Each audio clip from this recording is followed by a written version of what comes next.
How many things do you own? Do you remember the last time you used at least 50% of your belongings?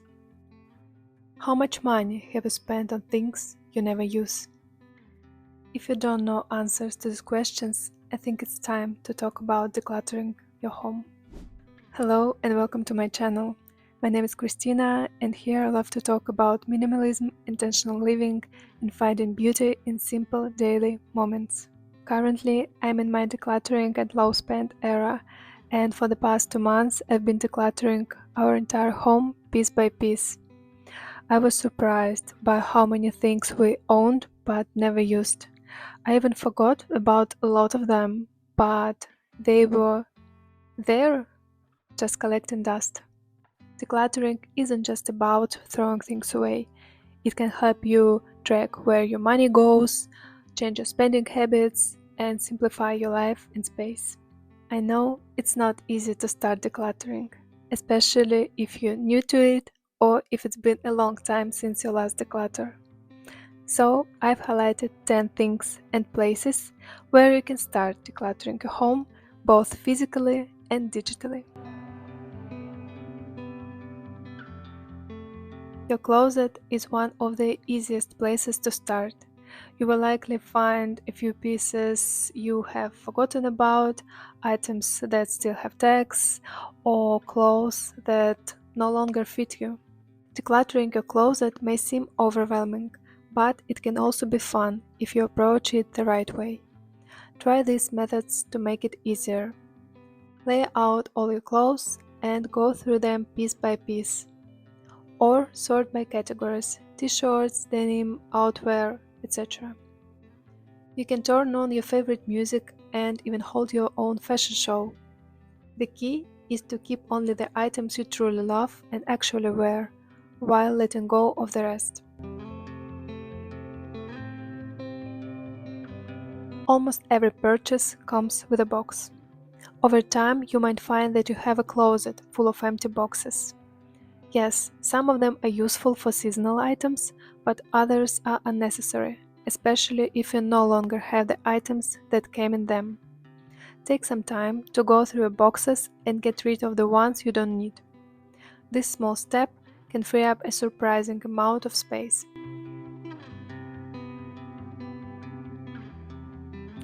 This can be a really tough category. When was the last time you went through your sentimental items? If it's been a while, you might find things you don't remember or no longer feel attached to. Take your time going through these items. It can be a fun trip down memory lane. As you sort, ask yourself if there's anything you're ready to let go of. Try to identify which items you still cherish and which no longer hold the same meaning. We change, so do our interests and relationships, so it's okay to let go of things that were important in the past but no longer resonate with you. When buying cosmetics or skincare products, we usually get free samples. But how often do we actually use them? I often forget about mine, leaving them in the far corner of my makeup bag. Now is the perfect time to go through a makeup bag, check for expired products, items you no longer use, and samples you will never try. This simple declutter will not only create space, but also ensure that the products you are using are safe for your skin. If you are a book hoarder like me, this can be challenging. Sometimes we buy books thinking that we will read them someday, or just because we like their cover. But do we actually read them? With so many digital reading options available nowadays, we might not reach for paper books as often. Go through your bookshelves and decide which books you have already read and are ready to let go of, which books you have outgrown or lost interest in and will never read, and which books you truly love and want to keep.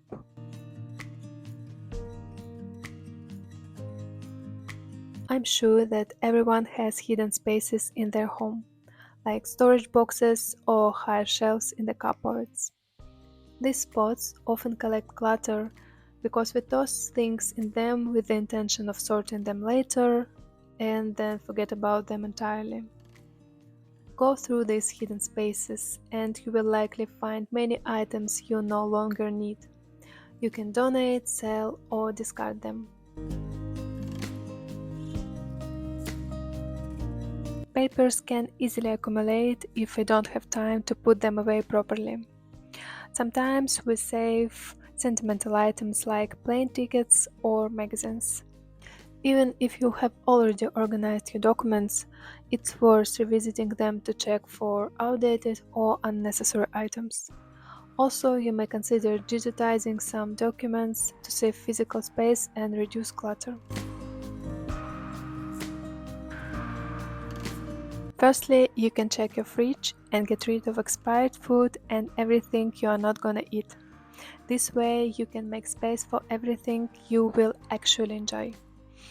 And then you can move on to your kitchen appliances and utensils. The kitchen is a space we use every day, so it's essential to keep it practical and convenient. Take time to go through your kitchen shelves and get rid of everything that's broken, rarely used gadgets, and anything that doesn't serve a purpose.